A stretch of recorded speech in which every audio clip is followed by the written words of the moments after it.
Burkina Faso's military leaders have signed a deal with Russia to build a nuclear power plant to increase electricity supplies. It's the junta's latest move to align itself with Russia after failing out with most of its Western partners. The junta has turned to Russia for economic and military support since it seized power last year. Burkina Faso is one of the least electrified countries globally, with only 21% of its people connected to power.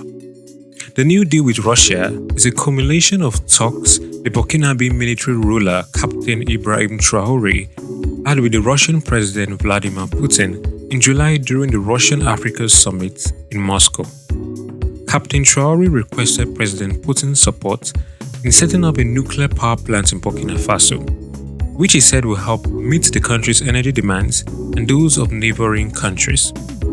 We have a critical need for energy.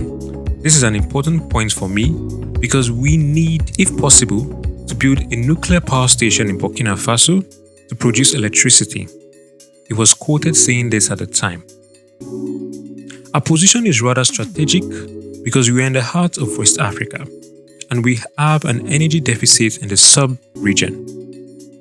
The deal is part of Burkina Faso's target to achieve 95% electricity access for urban areas and 50% for rural areas by 2030.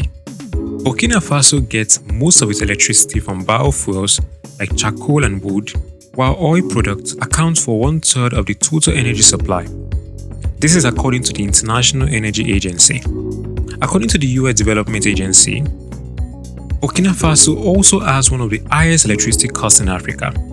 Currently, South Africa stands as the sole African nation engaged in commercial nuclear production. However, an increasing number of countries on the continent are making strides in this direction. Russia is assisting Egypt in constructing a nuclear power plant, a substantial project with a price tag of $30 billion. This endeavor stems from an agreement signed by President Abdel Fattah al-Sisi and President Putin in 2017. Additionally, Russia signed a deal in the same year to develop power plants in Nigeria, although this initiative has yet to commence. In September this year, Rwanda revealed its choice of a Canadian-German company to construct a nuclear reactor by 2028. The Rwanda government views this reactor as pivotal in addressing the energy needs of the Central African nation and enhancing its resilience in the face of climate change. Despite some progress in improving access to energy in sub-Saharan Africa, a significant issue persists. More than half of the region's population still lacks electricity access. This is reported by the United Nations Conference on Trade and Development.